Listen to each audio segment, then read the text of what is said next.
कोई बातचीत नहीं हुई। उन्होंने केवल कांग्रेस को कोसने का काम किया। कोरोना काल की त्रासदियों की जिम्मेदारी लेने की जगह नरेंद्र मोदी जी ने कांग्रेस को जिम्मेदार ठहराते हुए वो दिखे। टुकड़े टुकड़े गैंग और अर्बन नक्सल जैसे शब्दों का इस्तेमाल नरेंद्र मोदी ने संसद में किया और गोवा की आजादी, सिख दंगे, 3 तलाक, इन सब का जिक्र करके इन राज्यों में विधानसभा चुनावों के लिए संसद से ही प्रचार कर दिया।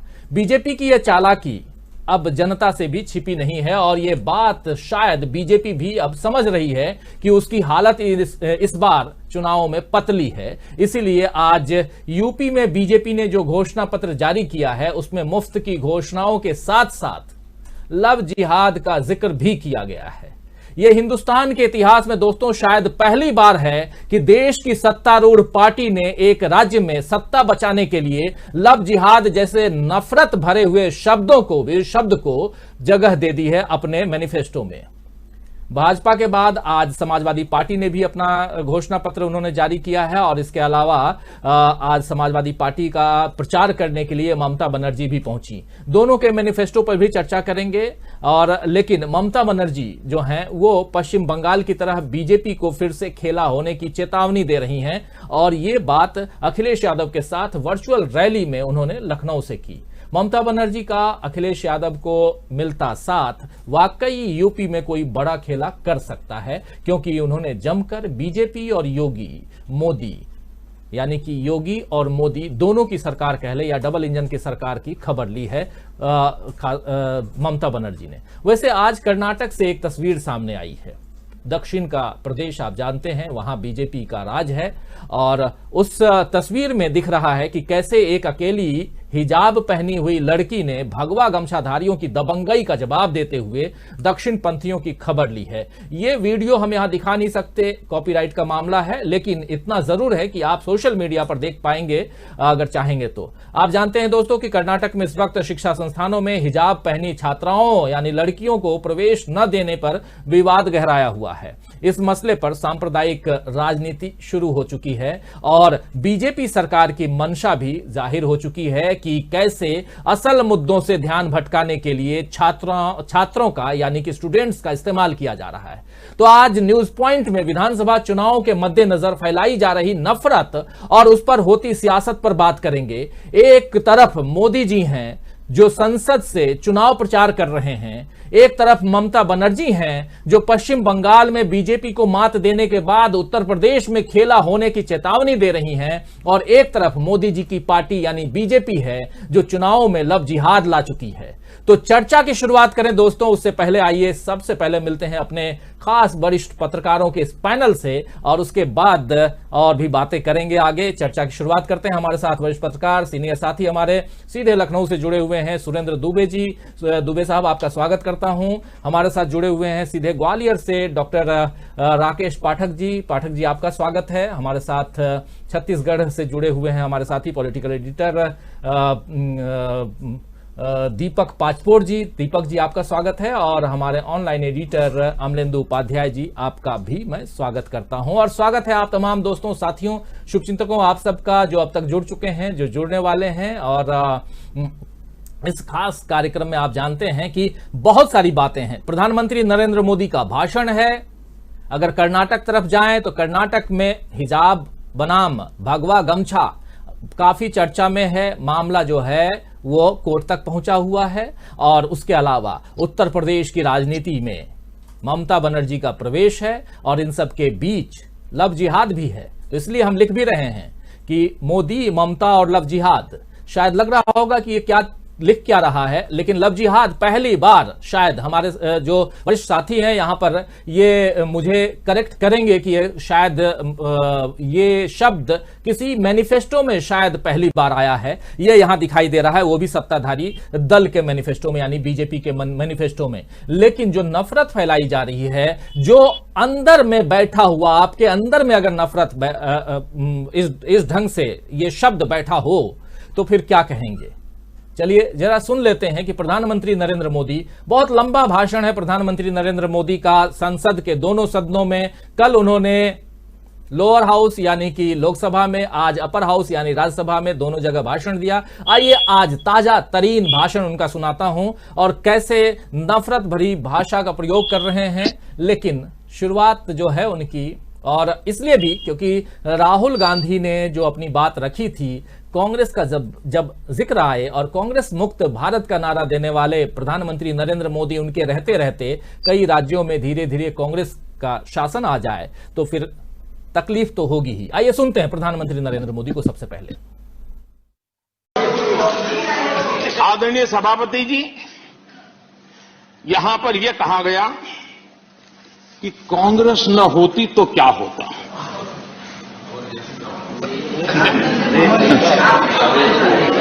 India is Indira, Indira is India, यही सोच का परिणाम है। आदरणीय सभापति जी, मैं जरा बताना चाहता हूं, ये कहा गया है, मैं सोच रहा हूं कि कांग्रेस न होती तो क्या होता, क्योंकि महात्मा गांधी की इच्छा थी। क्योंकि महात्मा गांधी को मालूम था कि इनके रहने से क्या क्या होने वाला है, और इन्होंने कहा था पहले से पहले से इसको खत्म करो, इसको बिखेर दो। महात्मा गांधी ने कहा था। लेकिन अगर ना होती महात्मा गांधी की इच्छा के अनुसार, अगर हुआ होता, अगर महात्मा गांधी की इच्छा के अनुसार कांग्रेस न होती तो क्या होता? लोकतंत्र परिवारवाद से मुक्त होता। भारत विदेशी चश्मे के बजाय स्वदेशी संकल्पों के रास्ते पर चलता। अगर कांग्रेस न होती तो इमरजेंसी का कलंक न होता। अगर कांग्रेस न होती तो दशकों तक करप्शन को संस्थागत बनाकर नहीं रखा जाता। अगर कांग्रेस न होती तो जातिवाद और क्षेत्रवाद की खाई इतनी गहरी न होती। अगर कांग्रेस न होती, अगर कांग्रेस न होती तो सिखों का नरसंहार न होता। सिखों का नरसंहार न होता। सालों साल पंजाब आतंकी आग में न जलता। अगर कांग्रेस न होती तो कश्मीर के पंडितों को कश्मीर छोड़ने की नौबत न आती।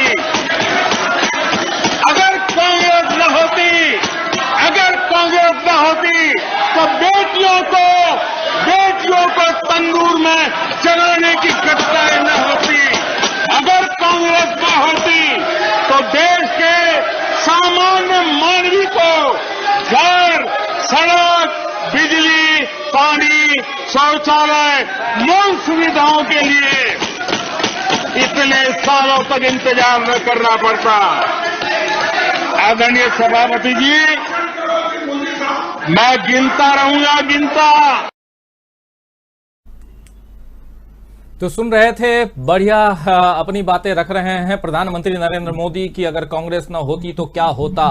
और लेकिन सिखों से लेकर के बहुत तमाम बातें, इसके अलावा बहुत सारी चीजें हैं। कुल मिलाकर के पांचों राज्यों में प्रधानमंत्री नरेंद्र मोदी की नजर लगी हुई है और उसी पर उनका जबरदस्त ध्यान, और इस प्रचार में वो कांग्रेस को घेरने की कोशिश कर रहे हैं। दुबे जी, सीधे आपके पास सबसे पहले आना चाहूंगा। इस भाषण को सुन रहे थे, इस भाषण पर आपकी पहली प्रतिक्रिया चाहूंगा। हालांकि प्रधानमंत्री नरेंद्र मोदी बहुत कुछ बोले हैं, लेकिन इस भाषण का अर्थ, मायने जो है वो कहीं ना कहीं पांचों राज्यों के चुनाव से है। ये इसका एक पार्ट है। कांग्रेस को लेकर कह रहे हैं, माना कि उत्तर प्रदेश में कांग्रेस कमजोर है, लेकिन बाकी 4 राज्यों में कांग्रेस टक्कर में है, और वो भी बीजेपी के सामने। और बीजेपी इसमें भी एक राज्य और, 4 राज्य ना कहें, 3 राज्य ही कहें, क्योंकि पंजाब में तो बीजेपी कांग्रेस के सामने कुछ है ही नहीं, इसलिए 3 राज्य। और सबसे बड़ी बात कि उत्तराखंड में कांग्रेस बहुत ही दबंगई के साथ में चुनाव लड़ रही है बीजेपी के सामने। ऐसे में प्रधानमंत्री नरेंद्र मोदी का इस ढंग का भाषण आपने सुना होगा, कल का भाषण भी, आज का भाषण भी, क्या कुछ कहता है? अगर कांग्रेस न होती तो ...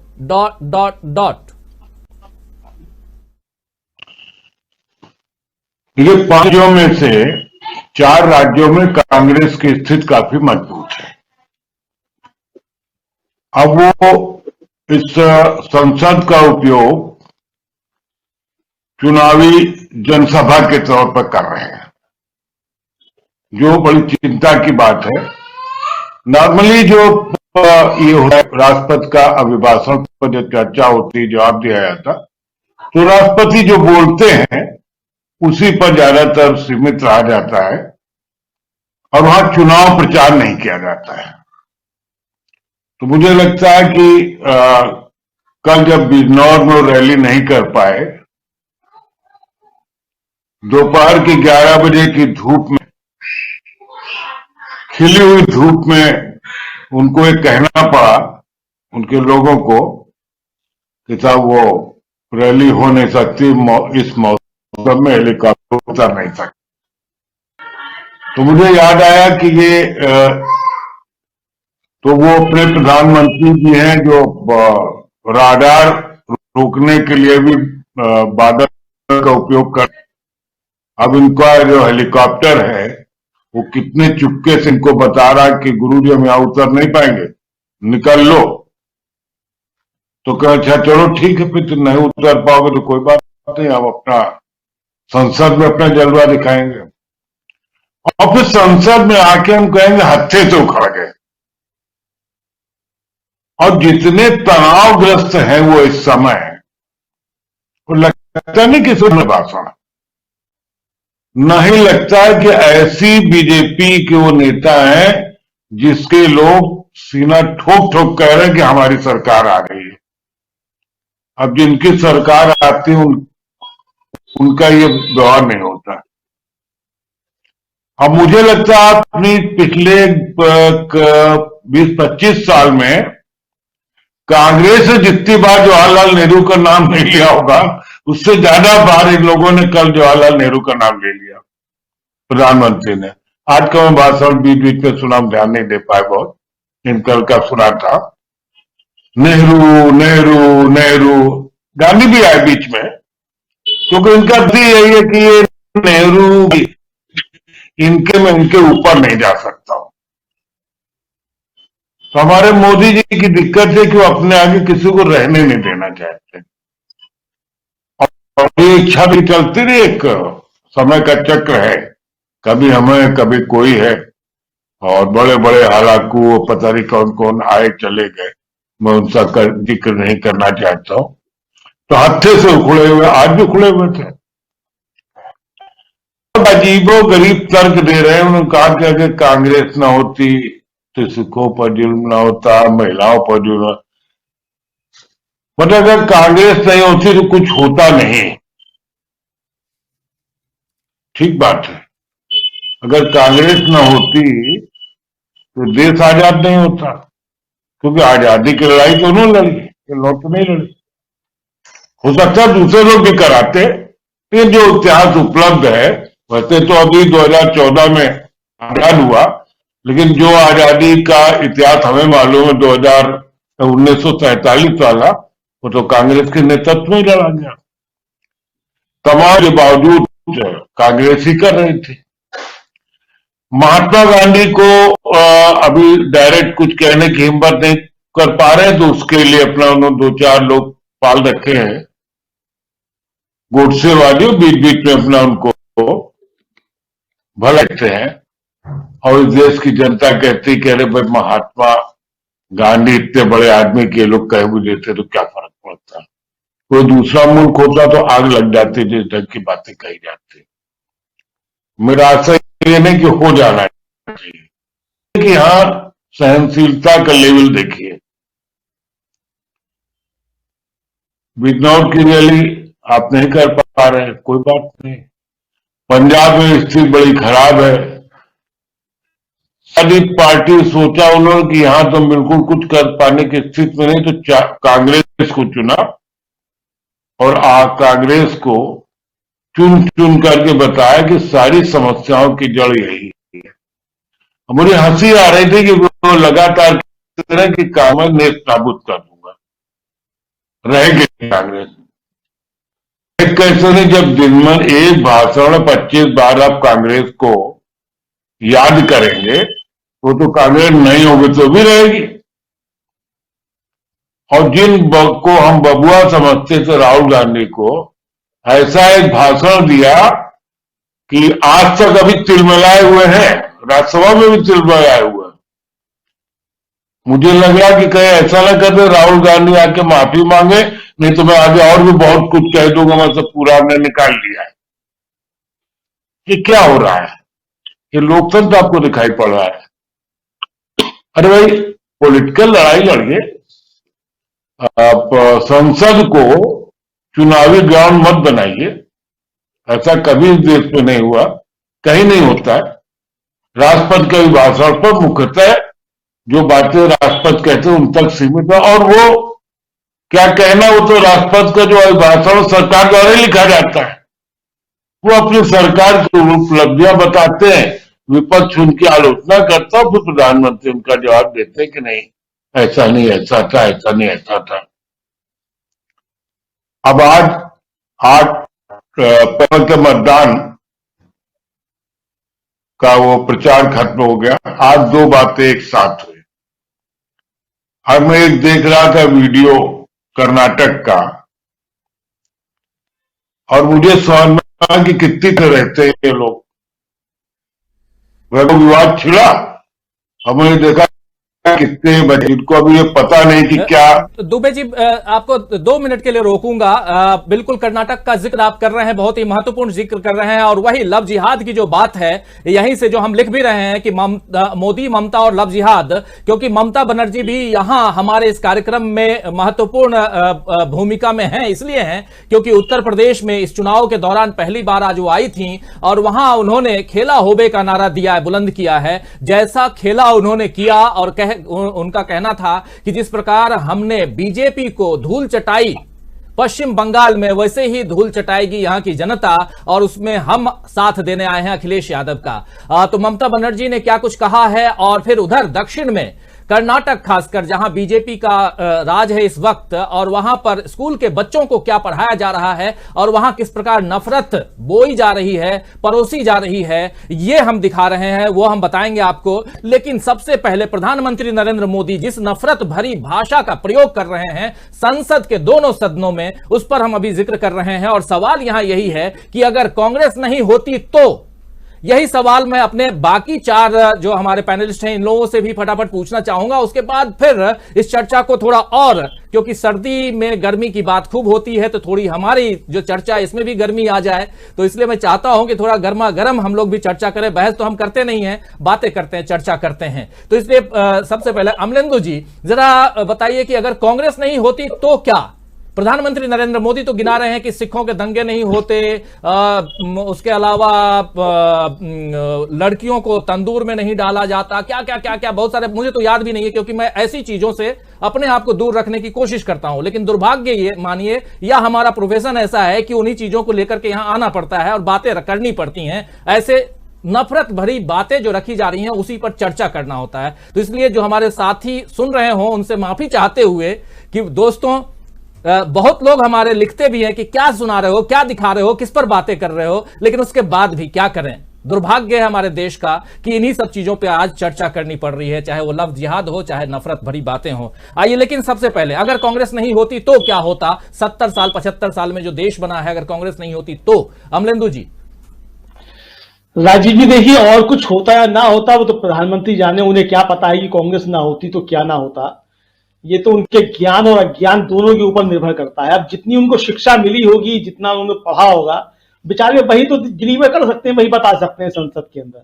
ये इस देश का दुर्भाग्य है और मोदी जी का सौभाग्य है कि वो 70 सालों में ऐसे देश के पहले प्रधान हैं जो नए नए कीर्तिमान संसद के अंदर जो है स्थापित कर रहे हैं। तो अब ये है, कांग्रेस ना होती तो सबसे बड़ी बात जो होती वो ये होती कि प्रधानमंत्री नरेंद्र मोदी जो है वो प्रधानमंत्री ना होते और संसद में खड़े होकर के इस तरह से कांग्रेस को गरिया नहीं रहे होते। मैं कांग्रेसियों से बार-बार एक बात कहता हूं कि भाई, प्रधानमंत्री के लिए कुछ भी कहना बंद कर दीजिए। मणिशंकर अय्यर ने गलती से कुछ बोल दिया था, प्रधानमंत्री लगातार उसको सच साबित करने के लिए लगातार प्रयासरत रहते हैं, और इतना प्रयासरत रहते हैं कि ना संसद छोड़ते हैं ना सड़क छोड़ते हैं। और 70 सालों में ऐसे पहले प्रधानमंत्रियों, मेरे ख्याल से आखिरी प्रधानमंत्री हैं ऐसे, जो गली गली घूमकर गाली देते हो, गली गली घूमकर गाली खाते भी हैं, और फिर चुनावी जनसभा में खड़े होकर रोते भी हैं कि मुझको इतनी गालियां दी गई, और जो गालियां नहीं भी दी गई होती हैं वो भी खुद को गालियां दे लेते हैं कि मुझको ये गाली दी, मुझको वो गाली दी। मतलब है किसी ने नहीं भी दी है तो कहते हैं कि गाली दो मुझे। मैं तो यही समझा हूं उनकी सारी बातों का भाव। कुल मिला के प्रधानमंत्री नरेंद्र मोदी को यह समझना चाहिए कि वो 135 करोड़ लोगों के प्रधानमंत्री हैं, भारतीय जनता पार्टी के नेता या आरएसएस के स्वयंसेवक नहीं। 70 साल पहले रहे होंगे स्वयंसेवक, पैदा हुए होंगे तो स्वयंसेवक रहे होंगे, शाखा में शिक्षा उन्होंने ली होगी। और बकौल कपिल सिब्बल जैसा, कपिल सिब्बल ने कहा कि जिस स्टेशन पे चाय बेचा करते थे वो भी कांग्रेस का बनाया हुआ है। तो पता नहीं प्रधानमंत्री की वो डिग्री कहां की है, वो तो लगता है वो जिस यूनिवर्सिटी से ली है उन्होंने, वो यूनिवर्सिटी तो कांग्रेस की बनाई हुई नहीं है। जहां की वो डिग्री बताई जाती है कि उन्होंने ली है, जिस यूनिवर्सिटी से भी ली है, तो वो डिग्री भी कांग्रेस की बनाई हुई नहीं है। तो प्रधानमंत्री वो डिग्री कहां से लेके आए हैं? मुझे लगता है ये भी देश को मालूम पड़ जाना चाहिए कि ये प्रधानमंत्री की डिग्री जो है, मतलब देश के अंदर 70 सालों में ऐसे पहले प्रधानमंत्री हैं जिनकी डिग्री जो है वो कांग्रेस के बनाए हुए किसी संस्थान से नहीं है। ये भी मुझे लगता है कि नया कीर्तिमान है, ये प्रधानमंत्री को स्पष्ट करना चाहिए। जी राजीव जी, चूंकि समय थोड़ा ही है और सारी बातें, और हमारे अभी 3 साथी और भी हैं, और यही सवाल इन्हीं सवालों के साथ, इन्हीं सवालों ने इसी सवाल के साथ आना चाहता हूं अब दीपक पासपोर्ट जी आपके पास कि क्या प्रधानमंत्री जो कह रहे हैं, और उसमें भी खासकर ऐतिहासिक जो इतिहास की बातें कर रहे हैं, गोवा का जिक्र उन्होंने किया और उसमें नेहरू का जिक्र किया, और गोवा का इतिहास, गोवा मुक्ति संग्राम, तमाम चीजें हम लोग इतिहास के पन्नों में पढ़ चुके हैं, लेकिन उसके बाद यहां कुछ और ऐतिहासिक तथ्य दिए जाते हैं। संसद भवन में बैठ करके जिस इतिहास को लिखा जा रहा है, इस पर आने वाली पीढ़ी क्या कुछ कहेगी वो तो आने वाले समय में देखेंगे। लेकिन आपसे भी सवाल वही कि अगर कांग्रेस नहीं होती तो? जी देखिए, ये सवाल जो है वो बेहद आश्चर्य भरा है, दुख भी होता है और हंसी भी आती है। अगर मेरा बस चलता तो मैं कुछ साल पहले एक हमारे बड़े प्रसिद्ध पत्रकार हुए थे अनिल धारकर, उनका एक कॉलम लिखा करते थे मिड डे में, वो पढ़वाता मोदी जी को। उनकी जो पहली पत्नी थी इम्तियाज धारकर, वो पाकिस्तान मूल की थी। तो दोनों की विशेषता ये थी कि इम्तियाज जो थी वो भारत की तमाम चीजों को बड़ा पसंद करती थी, और जो अनिल धारकर थे वो पाकिस्तान के।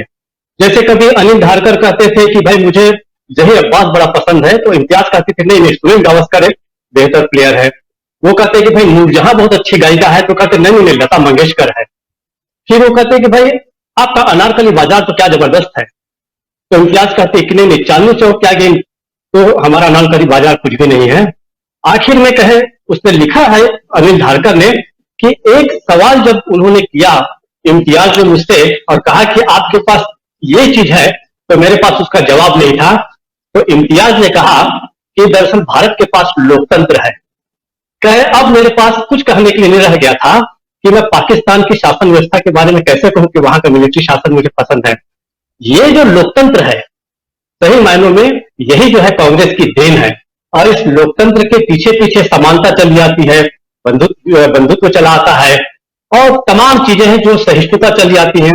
एक बार मैंने पुरुषोत्तम अग्रवाल जी को पूछा था कि नेहरू जी की सबसे बड़ी देन क्या है, तो उन्होंने कहा था सहिष्णुता और विरोधी विचारधारा के प्रति सम्मान। ये जो है, ये सबसे बड़ी देन जो है नेहरू को अगर कहीं से मिली तो वो मिली थी कांग्रेस के ही उनके अपने संघर्षों से तब कर निकली हुई विचारधारा थी। कई बार कहा जाता है कि गांधी ना होते तो कांग्रेस नहीं होती, लेकिन मुझे ऐसा लगता है कि कांग्रेस नहीं होती तो शायद गांधी जी इतने बड़े नेता नहीं बन पाते जिन्हें संभाला गया। तो ये जो एक जो सर्वस्पर्शी समाज बनाने की कोशिश जो की गई है कांग्रेस के द्वारा, ये सबसे बड़ी देन है। वो सर्वस्पर्शी समाज नहीं होता तो मुझे लगता है कि सामंजस्यपूर्ण जो आज हम देख रहे हैं कई जगह पे, कहीं पर जबरदस्ती श्री राम बुलवाया जा रहा है, हिजाब वाला जो मामला चल रहा है, ये सारा इसलिए हो रहा है क्योंकि कांग्रेस से धीरे धीरे देश को हटाया जा रहा है। मुझे अगर कांग्रेस रहती या कांग्रेस की विचारधारा रहती, मैं ये नहीं कहता कि आज की जो वर्तमान कांग्रेस है तो पूरी की पूरी तरह से उसी विचारधारा में पकी हुई है।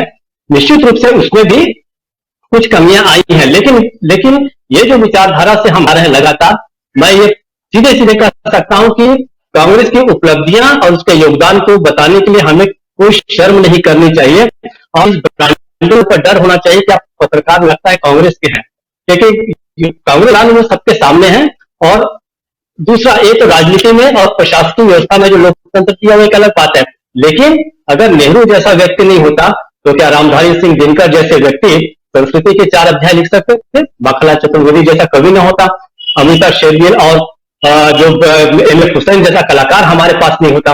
एक बहुत लंबी परंपरा उन्होंने न केवल अपने राजनीतिक डोमेन में की है, बल्कि कला, संस्कृति, इसको भी जिस तरह से नेहरू के पास, नेहरू के दौरान और उसके बाद में भी कांग्रेसियों ने जिस तरीके से उसको समृद्ध किया, इसको आपको स्वीकार करना ही होगा। राजीव गांधी के समय जो भारत महोत्सव पूरी दुनिया भर में हुआ, वो क्या है? वो भी कांग्रेस की देन है। एशियाड जैसा खेल हुआ, कांग्रेस की देन है। सबसे बड़ी बात है कि लोग शर्माते हैं बताने में, लेकिन वो आपके सामने है। आज जितने बड़े बड़े इंस्टीट्यूट है, IIM है, ये कहां से आए? आप कहते हैं कि कांग्रेस नहीं होती तो दंगा होता, ये होता, वो एक अलग बात है। अरे भाई, आपके रहते दंगों की क्या कमी रहती है? आप कोई कमी होने देते क्या? कमियां अगर RSS की विचारधारा है, बीजेपी है, तो दंगों की कोई कमी नहीं होती। तो ये जो एक आधुनिक और समृद्ध भारत जो हम देख रहे हैं, वो कांग्रेस की देन है। और जो ये कहता है कि कांग्रेस ने क्या किया, तो मुझे ऐसा लगता है कि उस व्यक्ति के ऊपर सिर्फ दया करनी चाहिए, उसको उसके हाल पर छोड़ देना चाहिए। राजीव जी। जी बिल्कुल, लेकिन प्रशांत टंडन जी और राकेश पाठक जी आपके पास आऊं, लेकिन उससे पहले एक बार फिर से सुनाना चाहूंगा कि प्रधानमंत्री नरेंद्र मोदी क्या कुछ कह रहे थे। जो साथी बाद में जुड़े हैं, जरा एक बार सुन लीजिए। उसके बाद प्रशांत टंडन जी आपसे यही सवाल कि कांग्रेस ना होती तो, इस सवाल के साथ आऊंगा, और उसके बाद फिर जरा आगे बढ़ेंगे और ममता बनर्जी ने क्या कहा है और क्यों कहा है कि खेला होबे उत्तर प्रदेश में भी पश्चिम बंगाल की तरह। लेकिन एक बार सुनते हैं फिर से प्रधानमंत्री नरेंद्र मोदी को, कांग्रेस ना होती तो क्या होता, उनके विचारों के आधार पर जरा सुन लें कि क्या होता। आदरणीय सभापति जी, यहां पर यह कहा गया कि कांग्रेस न होती तो क्या होता।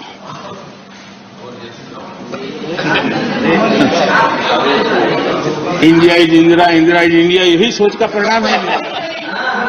आदरणीय सभापति जी, मैं जरा बताना चाहता हूं, ये कहा गया है, मैं सोच रहा हूं कि कांग्रेस न होती तो क्या होता, क्योंकि महात्मा गांधी की इच्छा थी। क्योंकि महात्मा गांधी को मालूम था कि इनके रहने से क्या क्या होने वाला है, और इन्होंने कहा था पहले से इसको खत्म करो, इसको बिखेर दो। महात्मा गांधी ने कहा था। लेकिन अगर ना होती महात्मा गांधी की इच्छा के अनुसार, अगर हुआ होता, अगर महात्मा गांधी की इच्छा के अनुसार कांग्रेस न होती तो क्या होता? लोकतंत्र परिवारवाद से मुक्त होता। भारत विदेशी चश्मे के बजाय स्वदेशी संकल्पों के रास्ते पर चलता। अगर कांग्रेस न होती तो इमरजेंसी का कलंक न होता। अगर कांग्रेस न होती तो दशकों तक करप्शन को संस्थागत बनाकर नहीं रखा जाता। अगर कांग्रेस न होती तो जातिवाद और क्षेत्रवाद की खाई इतनी गहरी न होती। अगर कांग्रेस न होती तो सिखों का नरसंहार न होता। सिखों का नरसंहार न होता। सालों साल पंजाब आतंकी आग में न जलता। अगर कांग्रेस न होती तो कश्मीर के पंडितों को कश्मीर छोड़ने की नौबत न आती। अगर कांग्रेस न होती तो बेटियों को तंदूर में जलाने की घटनाएं न होती। अगर कांग्रेस न होती तो देश के सामान्य मानवी को घर, सड़क, बिजली, पानी, शौचालय, मूल सुविधाओं के लिए इतने सालों तक इंतजार न करना। तो प्रशांत जी, मैं देख रहा हूं आप बहुत शांत होकर के सुन रहे थे प्रधानमंत्री नरेंद्र मोदी का ये बिल्कुल सप्तम सुर में जो भाषण दे रहे हैं, उसको क्या कहेंगे इस पे? बहुत ही शर्मनाक भाषण और बहुत गलीज संसद के मैंने मतलब बहुत साल संसद की प्रेस गैलरी में गुजारे हैं। इतना गलीज भाषण, इस तरीके की भाषा मैंने उस गलियारे में बैठकर तो नहीं सुनी भाई। देखिए, नरेंद्र मोदी से उम्मीद भी नहीं है कि कोई वो राजनीतिक स्वच्छता की बात करेंगे, मर्यादित बात करेंगे, कोई पढ़े लिखे व्यक्ति की तरह बात करेंगे, लेकिन एक प्रधानमंत्री के पद पर है और फोरम है पार्लियामेंट। अब वो इनकी पार्टी और इनकी संस्थान देखेगी, क्योंकि संसद के पटल पे जो भी लिखा जाता है, जो बोला जाता है, जो रखा जाता है, वो ऐतिहासिक दस्तावेज है। आने वाली पीढ़ियां उसको देखेंगी। कल का भी भाषण मैंने इनका सुना, 23 बार इन्होंने नेहरू जी का नाम लिया। देखिए, महात्मा गांधी, नेहरू, सुभाष चंद्र बोस, ये एक ऐतिहासिक पर्सनालिटीज हैं, ऐतिहासिक शख्सियत है। इनका जिक्र तमाम लोग करते हैं, बहुत से लोग पढ़ के करते हैं, बहुत से लोग अधकचरी जानकारी की में करते हैं, बहुत से लोग व्हाट्सएप से मिली हुई जानकारी के हिसाब से करते हैं। तो नरेंद्र मोदी भी जिक्र कर रहे हैं। जैसे कल वो नेहरू लियाकत पैक्ट के बारे में बात कर रहे थे। वो मेरा उनको सुझाव यह है कि पार्लियामेंट की लाइब्रेरी बहुत बढ़िया है। मैंने संविधान सभा के भाषण पार्लियामेंट की लाइब्रेरी में ही पढ़े बैठकर, जब मैं वहां रिपोर्टिंग करता था। मोदी जी भी जाएं वहां पे और पार्लियामेंट की लाइब्रेरी का फायदा उठाएं। नेहरू लियाकत पैक्ट को आउट ऑफ कॉन्टेक्स्ट पेश करने की जगह अगर उन्होंने पढ़ा होता उसको खुद, तो उनको ये मालूम होता कि नेहरू लियाकत पैक्ट पाकिस्तान में और भारत में माइनॉरिटीज के प्रोटेक्शन के लिए, यानी वहां हिंदुओं के प्रोटेक्शन के लिए और यहाँ मुसलमानों के या दूसरे सिखों के प्रोटेक्शन के लिए वो पैक्ट था, उनके फ्री मूवमेंट के, उनके संरक्षण के बारे में। भारत की आजादी की लड़ाई, भारत का संविधान, भारत की लोकतंत्र में माइनॉरिटी सुरक्षित थे। पाकिस्तान में हिंदुओं को सुरक्षित करना या सिखों को सुरक्षित करना जो है वो ज्यादा जरूरी था। उस वक्त ये पैक्ट इसलिए हुआ था। अब वो व्हाट्सएप वगैरह की जानकारी के आधार पर मोदी साहब बोल देते हैं। एक इन्होंने बात कही कि कांग्रेस ना होती तो कश्मीरी पंडितों का पलायन नहीं होता। भाई साहब, अगर आप पढ़ लेते, कश्मीरी पंडितों का पलायन वीपी सिंह के समय हुआ। इन्हीं की पार्टी समर्थन दे रही थी। इन्हीं की पार्टी की सरकार में जो एमपी बने, जो सांसद बने, जो मंत्री बने, जगमोहन गवर्नर थे। और मोदी जी पता नहीं कितनी बार गए हैं कि नहीं गए हैं। चाइना ज्यादा बार गए, कश्मीर कम गए होंगे। मैं वहां गया हूं, कश्मीरी पंडित जो वहां रहते हैं उनसे मिला हूं। उनका तो कोई हाल ही नहीं पूछता, जो अभी भी हैं, जो तमाम चीजों को झेल कर वहां पे हैं। तो बहुत सारी बातें हैं, लेकिन इसका एक राजनीतिक पहलू भी है। देखिए, मैं फिर राकेश जी की बात सुनूंगा। राजनीतिक पहलू सिर्फ इतना है कि देखिए, नरेंद्र मोदी लगातार राहुल गांधी पर अटैक करते हैं, नेहरू का सहारा लेकर अटैक करते हैं, गांधी का सहारा लेकर अटैक करते हैं। कभी आपने सुना है कि कभी इन्होंने सावरकर को कोट किया हो? मूर्ति पटेल की लगा रहे हैं, सुभाष चंद्र बोस की लगा रहे हैं, जो कांग्रेस के अध्यक्ष थे। कभी सावरकर को भी तो कोट करें कि उन्होंने कुछ ऐसा कहा है जो संसद में कोट किया जा सके। कभी गोलवलकर जी को भी तो कोट करें। अपने महापुरुषों को, जो इनके महापुरुष हैं, जो इनके बुजुर्ग हैं, उनको तो ये कोट नहीं करते। बहरहाल, मोदी साहब चुनाव के मोड में हमेशा रहते हैं और चुनाव के मोड में एक बात वो बहुत अच्छी तरीके से जानते हैं। वो पॉलिटिशियन तो ठीक ठाक है, वो जानते हैं कि इस वक्त उनको कोई चुनौती है किसी से, तो वो राहुल गांधी से, वो ना ममता बनर्जी से, ना वो केजरीवाल से, ना वो किसी और नेता से है। और इसीलिए सारा हजारों करोड़ के जो है वो कंसेशंस देकर कॉरपोरेट मीडिया को खड़ा करना और उनको सरकारी ऐड देकर उनकी जेबें भरना, और वो राहुल गांधी को की आलोचना करें, राहुल गांधी का कद छोटा करने का काम करें, राहुल गांधी के भाषण से तिलमिलाए हुए हैं सारा आईटी सेल, सारे नेता। राहुल गांधी अगर इतना इंपॉर्टेंट है, अगर आप कहते हो कि वो इंपॉर्टेंट नहीं है, तो इतना इन्वेस्टमेंट राहुल गांधी पर, तो क्योंकि मोदी साहब जानते हैं, बीइंग ए पॉलिटिशियन, वो जानते हैं कि उनको सबसे बड़ी चुनौती अगर किसी से है तो राहुल गांधी से है। इसीलिए वो आपा खो रहे हैं, और जितनी उनकी सीमित जानकारी है, जो उनकी पढ़ाई लिखाई है इंटायर पॉलिटिकल साइंस की, उसके आधार पर वो हमला कर रहे हैं। लेकिन इनकी शैली और इनके तरीके, इनकी बातें, देखिए अब लोग धीमे धीमे समझ रहे हैं।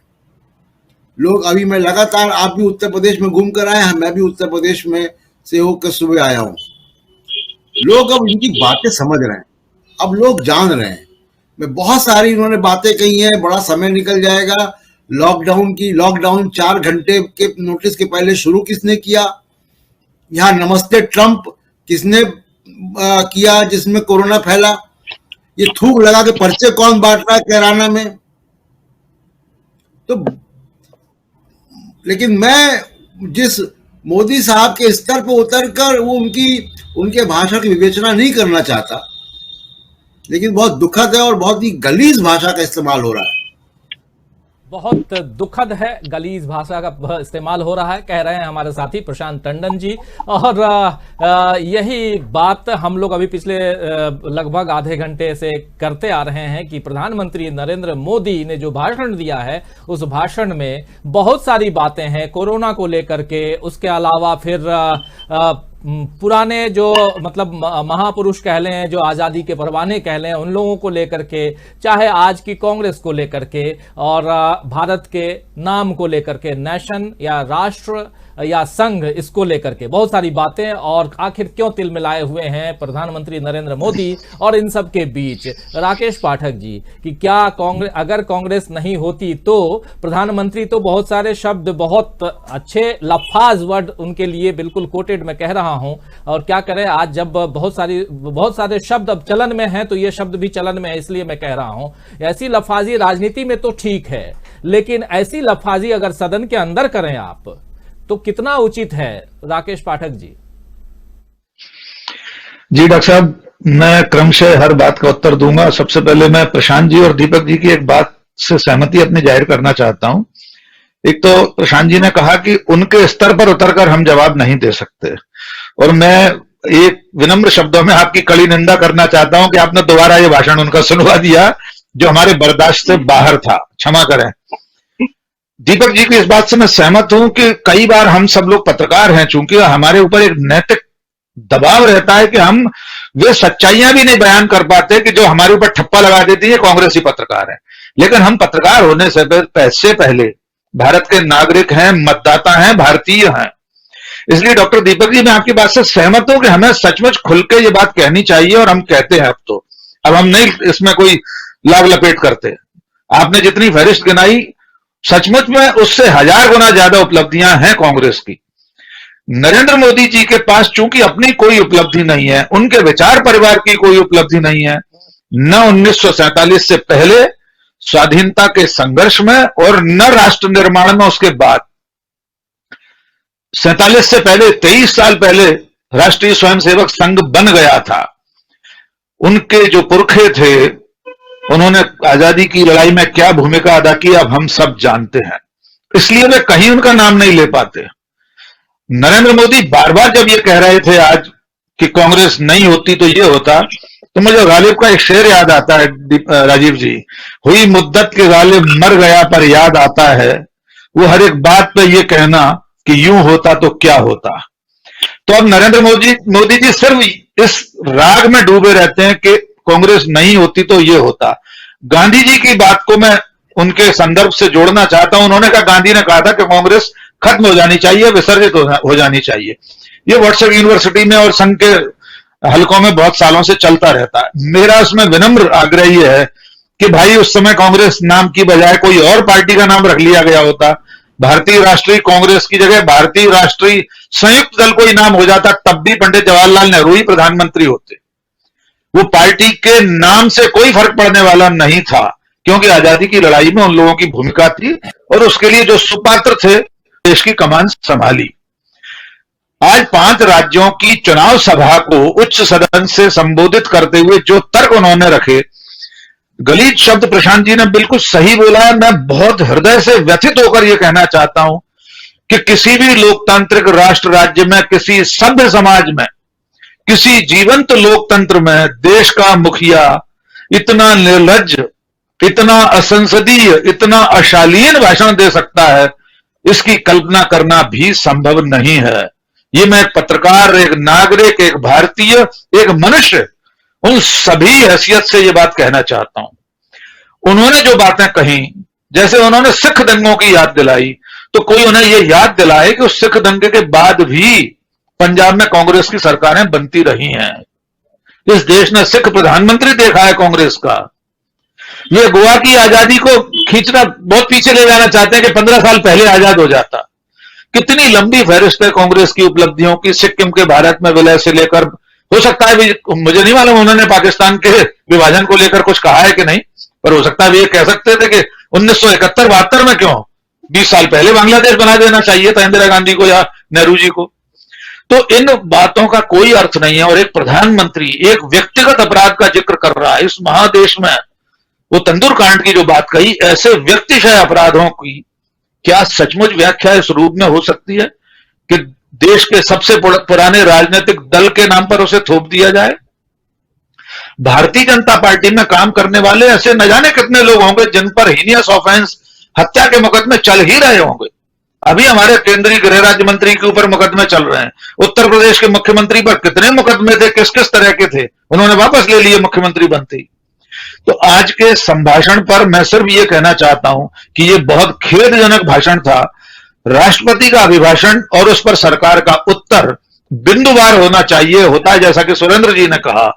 इससे पहले हमने, प्रशांत जी ने बहुत सालों से देखा है संसदीय प्रक्रिया को बहुत पास से, हम लोगों को भी 30-33 साल हो गए पत्रकारिता में, कितने प्रधानमंत्रियों को बोलते हुए सुन लिया। और कश्मीर की बात अभी आपने याद दिला ही दी, उनके भाषण का एक भी तर्क और तथ्य ऐसा नहीं है जो सही हो। सारे निराधार व्हाट्सएप विश्वविद्यालय के तर्क हैं।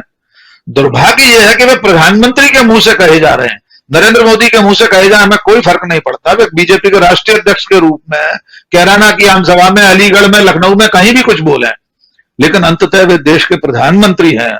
और जब उनका संभाषण बिना तर्क का, नफरत से भरा हुआ, विद्वेष से भरा हुआ होता है, तो यह देश में क्या संदेश देता है। और देश ही नहीं, अब तो दुनिया देख रही है। हम देख रहे हैं दुनिया के मीडिया संस्थानों में किस रूप में वे छप रहे हैं। डिवाइडर इन चीफ के रूप में दुनिया की सबसे बड़ी मैगजीन में वे कवर पेज पे छप रहे हैं। ये भारत का दुर्भाग्य है।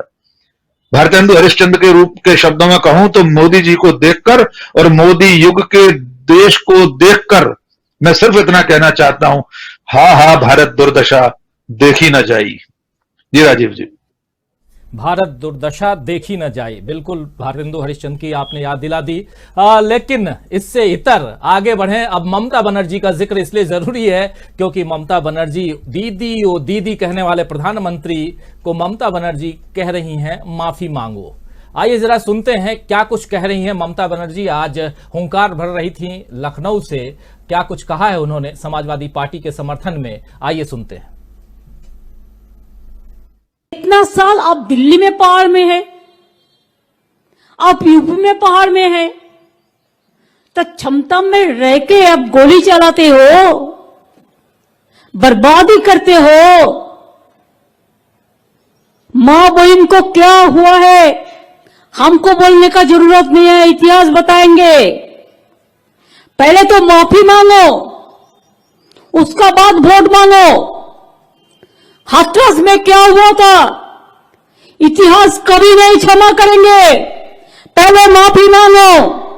उन्नाव में क्या हुआ था माफी मांगो। एनआरसी लेके कितना लोग मरा था, माफी मांगो। पवित्र धरती मेरे को गंगा माई है, जो गंगा माई को हम लोग पूजा करते हैं। मेरे को पता चला जब मालदा में, मेरे बंगाल में उत्तर प्रदेश को डेड बॉडी मिला, लाश मिला। कोविड का बाद सब लाश गंगा मां को फेंक दिया, नंबर नहीं लगेगा। मैंने वो लाश उठाया और उसको उठा के शांति से उसको, जिसको समाधि है, जिसको श्रद्धांजलि है, जिसको क्रिमेशन है, जो भी धर्म का माफिक करना है, मैंने सब कर दिया। लेकिन तब कहाँ थे आप लोग? जब कोविड में लोग मरते थे तब जोगी जी आप कहां में थे? अब बंगाल में ममता बनर्जी को हराने गया था, कोविड को हराने नहीं आया यूपी में। आप वो बात को भी आप मत भूलो, माफी मांगो। कितना आदमी को आप गंगा में भसा दिया, सुला दिया, उसको परिवार को देखने का मौका भी नहीं दिया। आज वो लोगों को अत्ता खड़ा है, वो लोग पूछ रहा है क्या जोगी जी वोट चाहिए न, हमारा आत्मा का दुख जो हुआ है उसको आप पहले निभाओ। हमको आग जल रहा है, आप पानी में भी आग जला दिया, अब पानी में आग जला दिया।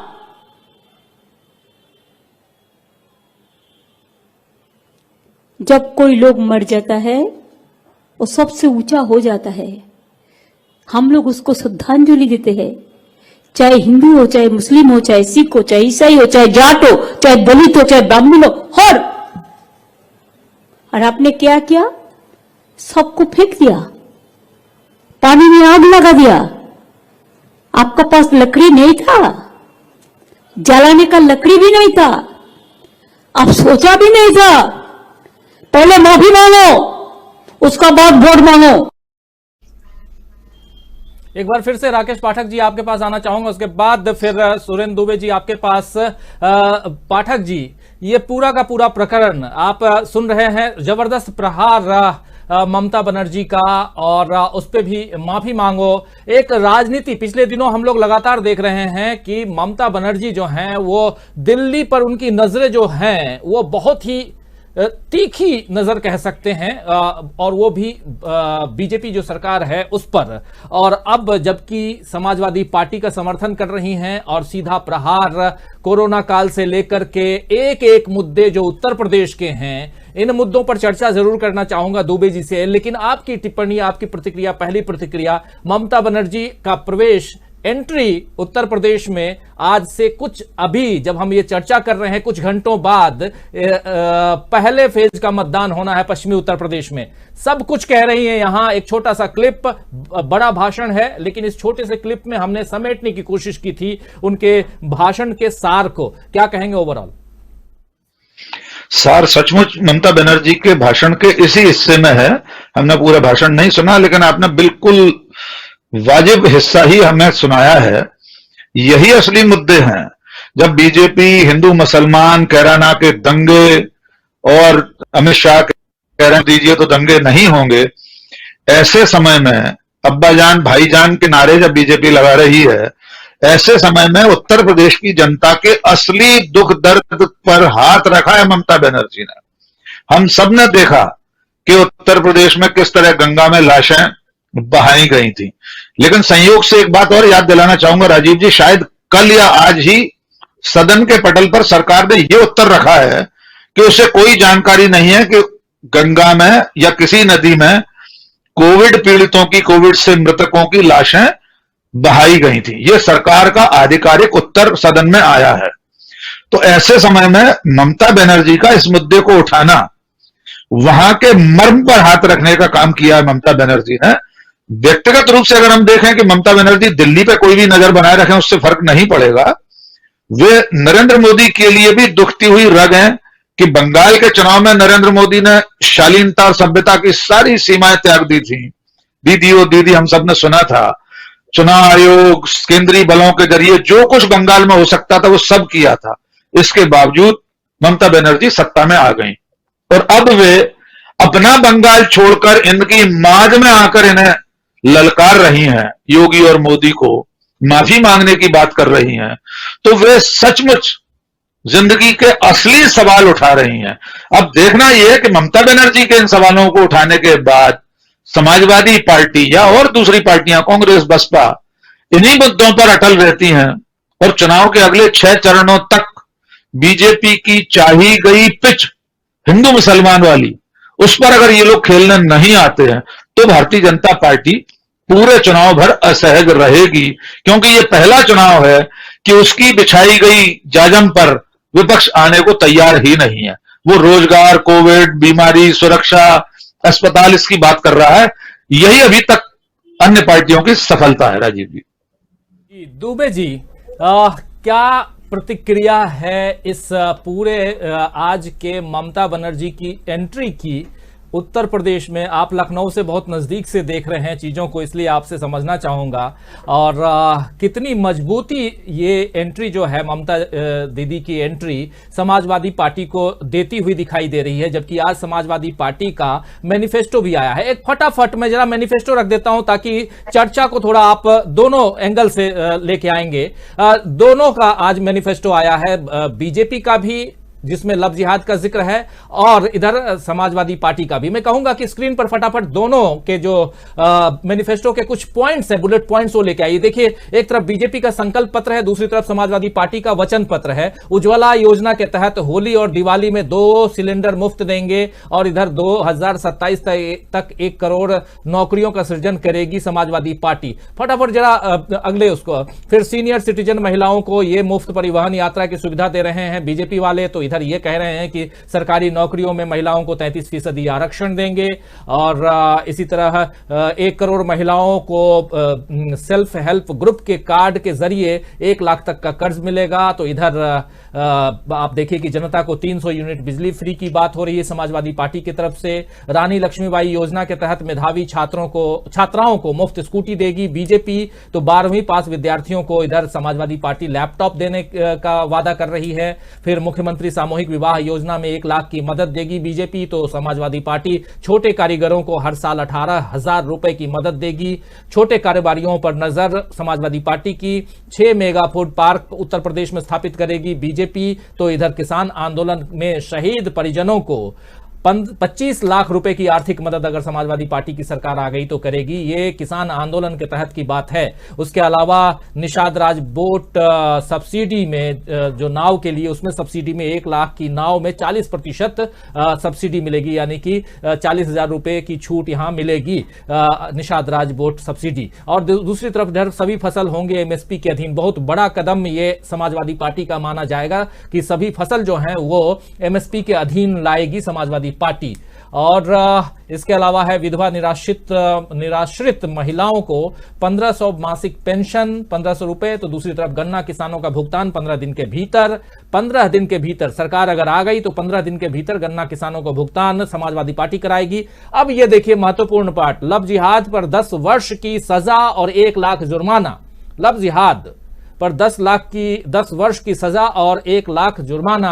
और दूसरी तरफ 2025 तक किसानों को कर्ज मुक्त बनाया जाएगा, कर्ज फ्री बना दिया जाएगा। यह समाजवादी पार्टी का है। और इधर आखिरी पॉइंट देखिए कि काशी, मेरठ, गोरखपुर, बरेली, झांसी, प्रयागराज में मेट्रो सुविधा दी जाएगी। इधर 2027 तक यूपी को 100% साक्षर राज्य बनाया जाएगा। ये कुछ बुलेट पॉइंट्स आपके सामने रखना चाहते थे, दोनों के पक्ष जो हैं अपने अपने उसमें। लेकिन दुबे जी, ये एक क्योंकि चूंकि हमारे चर्चा का एक विषय ये भी था, इसलिए ये रखना जरूरी था।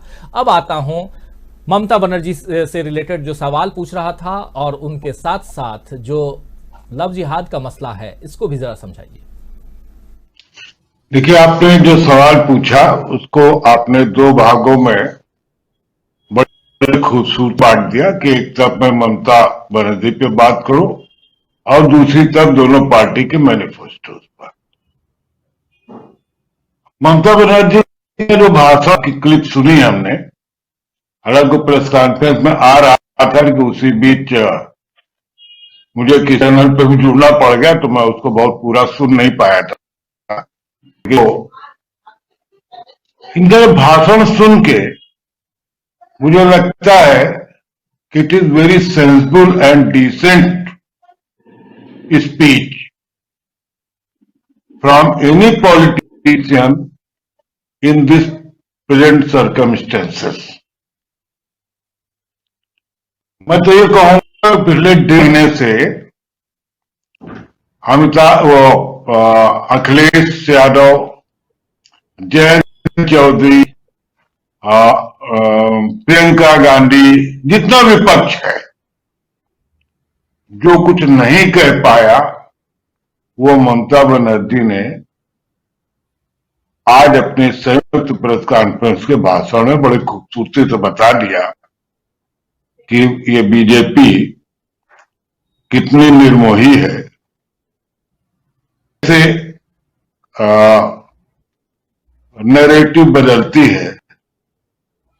बार ये कहा कि तुम माफी मांगो, इतनी खूबसूरत लैंग्वेज में मैं ममता बनर्जी को कब देख पाता हूं, क्योंकि अभी फार ब्रांड नेता है, लेकिन आज को काफी तैयारी करके आई थी। तो एक तो पार्ट ये है जिसका जवाब इन सब लोगों को देना चाहिए था, लेकिन उन्होंने आके दिया कि देखो ये है इनका जवाब, क्योंकि उनके पीछे बैकग्राउंड में मोदी का हराना है, दीदी ओ दीदी का दर्द है, तो उनका देखो दीदी देखो दीदी देखो दीदी आते दोनों लोगों के घोषणा पत्र। एक तो बीजेपी का घोषणा पत्र है जिसमें सिर्फ एक बात है कि लव जिहाद नहीं होने देंगे और जो करेगा 10 साल की सजा और 1 लाख रुपए जुर्माना होगा। मुझे पता नहीं कि उन्होंने वो जो रोमियो स्क्वाड बनाए थे उनका जिक्र क्यों नहीं किया कि हम किसी को मोहब्बत नहीं करने देंगे अगर हमारी सरकार बन जाएगी।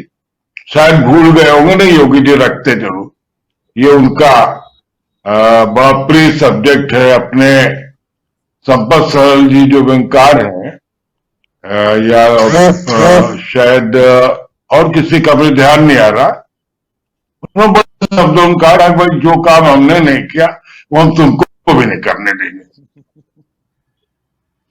चलिए उसी में आप देखिए कई पॉइंट क्या दिया, ट्रेनिंग के केंद्र बनेंगे, कुछ जगहों का नाम है, कुछ जगह कमांडोज की ट्रेनिंग के, मतलब टोटल ऐसा बताया कि जैसे उत्तर प्रदेश आतंकवाद के मुहाने पर बैठा एक प्रदेश है जिससे लड़ने की तैयारी अगले 5 साल की जाएगी। अपना एजेंडा स्पष्ट कर दिया कि हम क्या करेंगे। हमें ऐसा लगता है कि शायद पश्चिम उत्तर प्रदेश की स्थिति देखकर कुछ किसानों की ओर भी उनकी निगाह जाए, लेकिन नहीं गई। तो हम अखिलेश यादव को 2-3 बातें बहुत अच्छी कही।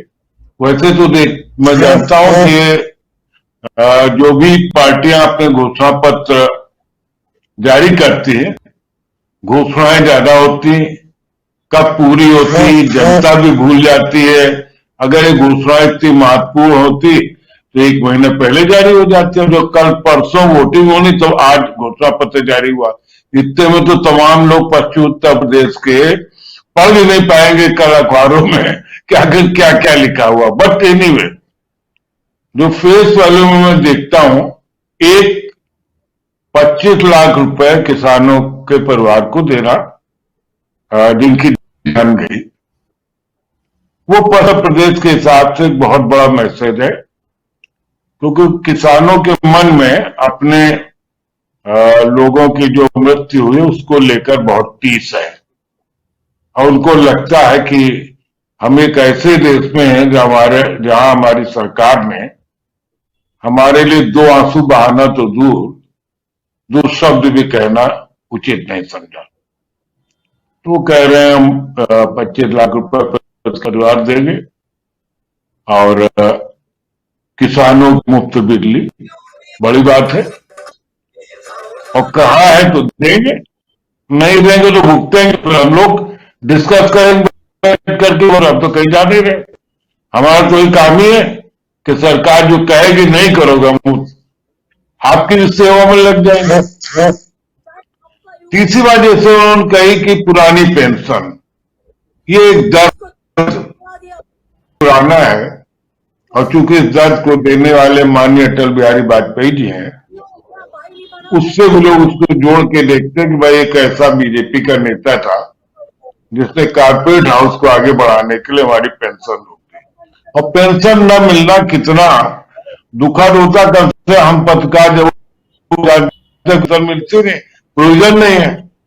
एक पेंशन मिलती ईपीएफ से, उसकी रकम बताने में शर्म आती है, उसे बताए दे रहा हूं 1453 रुपए महीने मिलती। कुछ लोगों को ज्यादा मिलती होगी, कुछ लोगों की होगी, तो कोई पूछता तो बता देते हम, कह रहे ठीक हमारे क्या पेंशन का कोई वो नहीं है। अब तीसरी एक बात, जैसे 300 यूनिट बिजली है, महत्वपूर्ण है, और वो अगर नहीं देंगे अखिलेश यादव तो पब्लिक उनका कुर्ता नोच लेगी। 300 यूनिट बिजली का बिल 2000 के आसपास होगा, तो इतना आसान नहीं है कि आप कह के निकल जाएंगे, वो जमाना चला गया। और जो बातें, तो मुझे लगता है कि घोषणा सपा का घोषणा पत्र बीजेपी के घोषणा पत्र से बहुत भारी है, और हो सकता है कि आप जब परसों से वोटिंग होगी तो शायद आपको इसका परिणाम कुछ दिखाई पड़े, और जो बहुत से चश्मा लगाए लोगों को उसमें क्या कहते हैं ओपिनियन पोल में नहीं दिखाई पड़ा, आपका तो दिखाई पड़ा, और उनको ये लगा कि नहीं मोदी योगी बन रहे हैं, वो सिर्फ चरण तक जाते जाते उनको दिखाई पड़ने लग जाए, तो लोग देखते हैं उनको मैंने देखा है, तो रातों रात परिणाम आने के पहले उनकी जुबान बदल जाती है, और फिर आता है हमारे चलने पहले ही कहा था कि अखिलेश यादव कहाँ कहा था, कौन है, किसको इससे फुर्सत है, लेकिन कह देने में क्या आता है कि यही इन नेताओं की एक पूंजी, इनको लगता है पब्लिक को कुछ भी कह दो तो ये देंगे। जब जनता एक सीमा में परेशान हो जाए तो फिर उसको सब याद रहता है, कहना पड़ता अलग बात। बिल्कुल, बहुत सारी बातें आप रख रहे हैं, लेकिन प्रशांत टंडन जी, क्या ये दो बातें, एक बाइट और अगर थोड़ा आप अनुमति दें तो एक बाइट ममता बनर्जी की और सुनाना चाहूंगा, छोटी सी बाइट है, उसी का कंटिन्यूएशन है, क्योंकि ममता बनर्जी आज जिस अंदाज में भाषण दे रही थी, हिंदी में भाषण, उन्होंने कह दिया कि माफ कीजिएगा मेरी हिंदी अच्छी नहीं है, लेकिन फिर भी उन्होंने पूरे भाषण को हिंदी में बोला है, और उस भाषण के जो सार अगर देखें, जिस्ट देखें, तो बहुत कुछ लग रहा है ऐसा कि हालांकि वो देखकर नहीं बोल रही थी, तैयारी उनकी हो सकता है पहले से हो, लेकिन बहुत महत्वपूर्ण बातें यहां रखती हुई नजर आई, जो एक चुनाव के दौरान पॉलिटिकल पार्टी के मुखिया होने के नाते भी देखें तो वो फायदा पहुंचाने में कामयाब साबित हो सकता है। आइए जरा ममता बनर्जी के भाषण का पार्ट 2 देख लेते हैं, फिर प्रशांत टंडन जी आपके पास आना चाहूंगा, और बहुत सारी बातें दुबे जी रख रहे हैं, इन बातों पर भी आपकी प्रतिक्रिया चाहूंगा।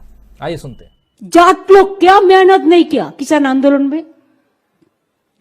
7 महीना हमारा किसान लोग रास्ता में पड़ रहा है, और आपको मिनिस्टर का बेटा जाके गाड़ी चला के उसको मार दिया। माफी तो मांगो, शर्म है? कोई शर्म है तो माफी मांगो पहले। किसान आंदोलन को साथ में पहले भी थे, मैं 26 डे संघर्ष स्ट्राइक किया था किसान का जमीन बचाने के लिए। आज भी कहने चाहूंगी, किसान को मिनिमम सपोर्ट प्राइस मिलना चाहिए।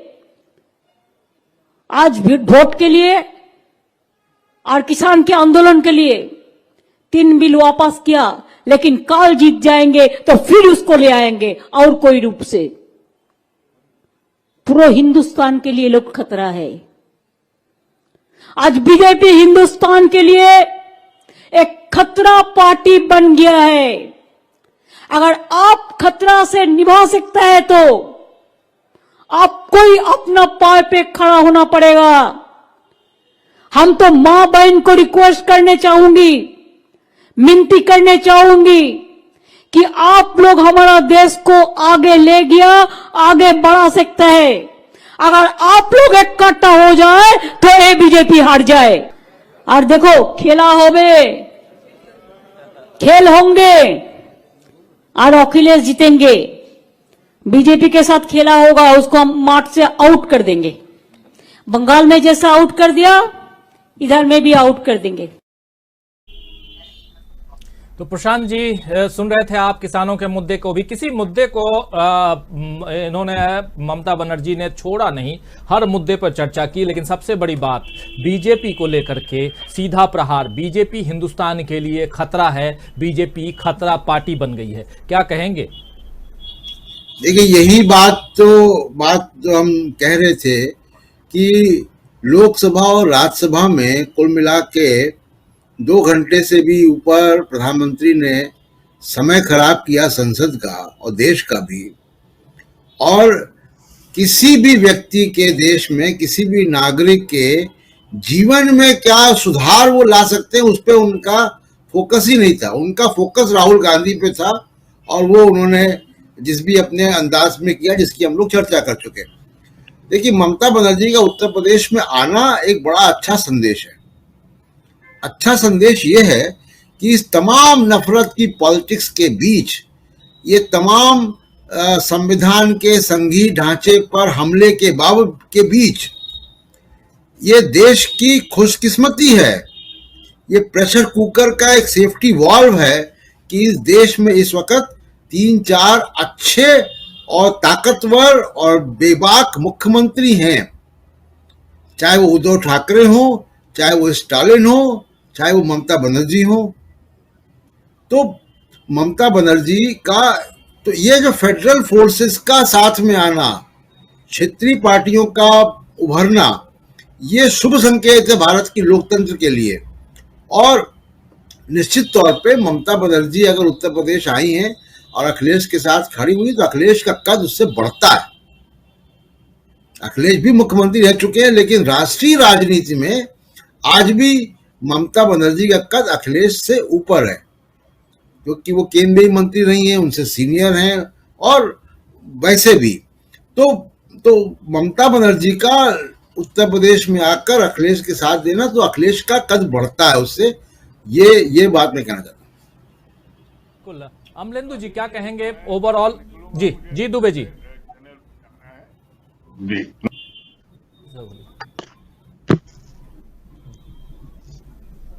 अमलेंदु जी क्या कहेंगे? ममता बनर्जी जो कह रही हैं, मुझे लगता है कि ममता बनर्जी बिल्कुल सही कह रही हैं। हम इस पे नहीं जाएंगे कि ममता बनर्जी की निगाहें कहाँ पे हैं, कहीं पे भी निगाहें हो, लेकिन निगाहें कहीं पे भी हो, जो सच बात है वो आनी चाहिए सामने। तो ममता बनर्जी अगर उत्तर प्रदेश में आके सच बोल रही हैं और भारतीय जनता पार्टी के लिए चुनौती खड़ी कर रही हैं, और जिन बातों को कहने से शायद अखिलेश यादव थोड़ा सा हिचक गए थे, चूंकि जिस दिन कहा उन्होंने उसके अगली दिन पहुंच गई थी कानपुर में, और फिर कहा भी अखिलेश यादव ने कि हमने जिस दिन मुद्दे उठाए उसी अगले दिन ईडी आ गई और सीबीआई, ये सब इनके जो अनुषंगिक संगठन है ये सब आ जाते हैं। तो उस बात को ममता बनर्जी यहां आके मजबूती से कह रही है। और जो बार बार ममता बनर्जी ने एक जो वाक्य प्रयोग किया कि माफी मांगो, माफी मांगो, अब माफी तो राजीव जी देखिए कोई शर्मदार आदमी है वही तो माफी मांग सकता है।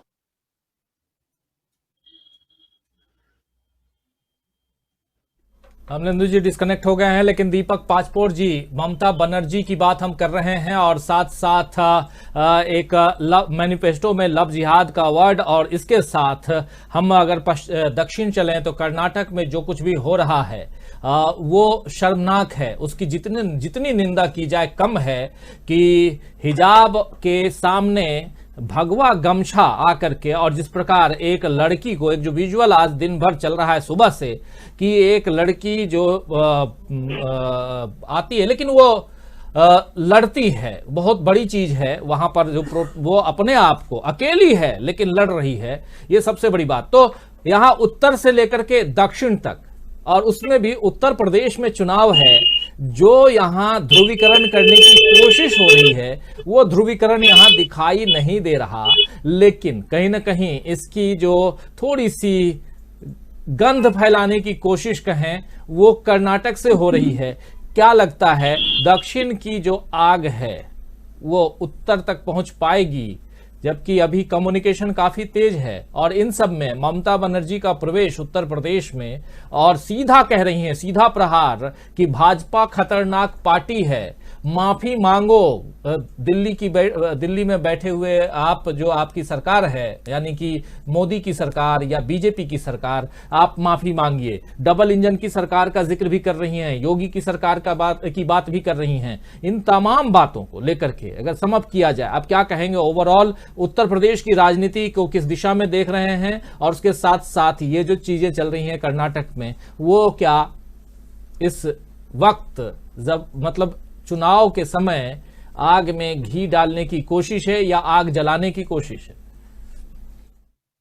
देखिए, पहली बात तो है कि इस तरीके की जो घटनाएं होती है जिसमें सामाजिक ध्रुवीकरण हो, हिंदू मुस्लिम के बीच तनाव हो, उनके बीच टकराव हो, ये तो भारतीय जनता पार्टी और उसकी जो मातृ संस्था है राष्ट्रीय स्वयंसेवक संघ, ये चाहता ही है। उसके लिहाज से समाज का डिजाइन ही ऐसा है जहां पर इस तरह के टकराव होते रहे। लेकिन ये जो कर्नाटक का जो वीडियो आया है उसमें एक जो शानदार चीज उभर के आई है, वह अकेली लड़की जो है जिस हिसाब से उसने मुकाबला किया, ये निश्चित रूप से इसकी तारीफ की जानी चाहिए, उसके साहस की।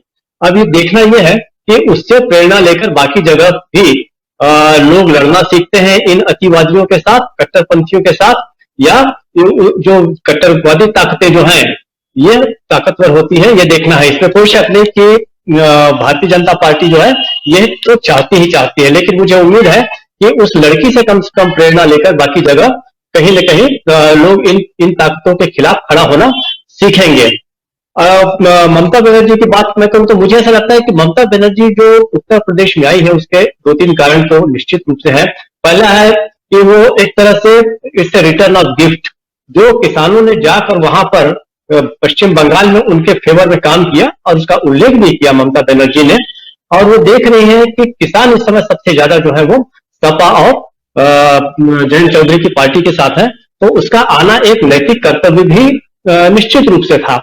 और ये एक उत्तर प्रदेश के लिए जो मुख्य चीज है जो उन्होंने और एक उठाई, किसानों के बारे में तो बात की ही, साथ ही उन्होंने ये भी कहा यहाँ पे जो अपराध जो हो रहे हैं उसके खिलाफ खासकर महिलाओं को खड़ा होना चाहिए। ये एक सुर जो प्रियंका गांधी ने छेड़ा है, लड़की हो लड़ सकती हो, और महिलाओं के खिलाफ होने वाले अत्याचारों के खिलाफ भी उसने आवाज उठाई। तो यह जो ताकत है पार्टी या किसकी राजनीति से मजबूत होती है, किससे कमजोर होती है, ये एक अलग बात है। लेकिन उत्तर प्रदेश की राजनीति में एक जो महिला विमर्श है उसको निश्चित रूप से एक ताकत मिलेगी, ऐसा मुझे लगता है। एक और बात है, गंगा जो है उत्तर प्रदेश और पश्चिम बंगाल को निश्चित रूप से जोड़ती है। उत्तराखंड से निकलकर गंगा जो है वो उत्तर प्रदेश में ही विस्तृत होती है, और आगे जाकर वो जो खत्म होती है वो पश्चिम बंगाल में होती है, और उसी पश्चिम बंगाल में सुंदरबन है। सुंदरबन अपने टाइगर्स के लिए बड़ा प्रसिद्ध है। तो मुझे लगता है कि इसने आज जो शेरनी का जो रूप दिखाया है, और माफी मांगो, उसमें एक जैसे विज्ञापन में कोई बात बैठा नहीं रहती है, बार बार बोलकर कि भाई ये साबुन आप इस्तेमाल कीजिए तो आप बहुत अच्छे चमक जाएगा आपका चेहरा, तो माफी मांगो। तो मुझे एक बात और लगती है कि शायद किसी पार्टी के पास मांगने के अलावा कोई दूसरे कोई कला है ही नहीं, तो क्यों नहीं इसे वही चीज मांगी जाए जो उनकी परंपराओं में पहले से हो। लेकिन कुल जमा ममता बनर्जी का उत्तर प्रदेश में आना एक बहुत अच्छा संकेत है, और उम्मीद है कि इससे इस तरीके के जो ताकतें हैं वो निश्चित रूप से उसके खिलाफ एक लड़ाई में बल मिलेगा। 1 मिनट में आपका केवल लूंगा, जो देखिए भारतीय जनता पार्टी ने जो वहां पे अपना घोषणा पत्र जाहिर किया है, आज रखा है, उसके बारे में 1 मिनट आपका समय लूंगा। ये वही जमात है जो सब्सिडी और फ्री का कुछ देने के लिए वो हमेशा दूसरी पार्टियों की आलोचना करती रही है, विशेषकर जो कल्याणकारी राज्य की अवधारणा के तो ये बिल्कुल खिलाफ है।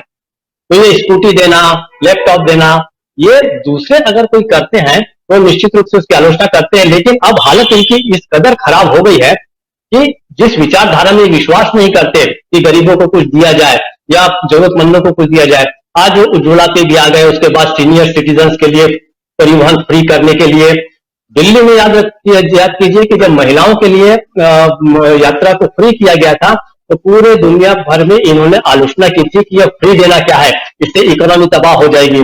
आज मेगा फूड की बात करने लगे हैं, तो थोड़ा थोड़ा वो आर्थिक विषयों पर और कोर इश्यूज पे आ रहे हैं, लेकिन आखिर में जाके जो उनका असली रूप है वो लव जिहाद वाला मामला हो या जो चीजें हैं उस पर वे आ ही गए कि लव जिहाद करेंगे तो ऐसा ऐसा होगा। तो कुल जमा इनका जो मुखौटा है वो आर्थिक मुद्दों का कभी कभी नजर आता है, लेकिन असलियत कुछ और है। मुख्य रूप से उत्तर प्रदेश के जो दो इश्यूज हैं, किसानों का और अपराधों का, इसके बारे में मैं नहीं जानता कि उनके घोषणा पत्र में और आगे कहीं है या नहीं है। मुझे ऐसा लगता है कि आपने काफी संक्षिप्त कुछ पॉइंट्स लिए होंगे, बाकी में है या नहीं है, लेकिन मुझे लगता है कि भारतीय जनता पार्टी को उत्तर प्रदेश में उन्हीं इश्यूज के ऊपर एडजस्ट करना था सबसे पहले और बताना था कि इसको लेकर हमारी विचारधारा क्या है और आगे जाकर हम क्या करने जा रहे हैं। राजीव जी, बहुत सारी बातें आप रख रहे हैं और खासकर उत्तर प्रदेश की राजनीति में आज ममता बनर्जी की एंट्री और उस एंट्री के दौरान उन्होंने सीधा प्रहार नरेंद्र मोदी और योगी सरकार पर किया और साथ साथ माफी मांगो का नारा भी बुलंद किया। एक तरफ खेला होवे तो दूसरी तरफ माफी मांगो, माफी मांगो, माफी मांगो। बीजेपी हिंदुस्तान के लिए खतरनाक है।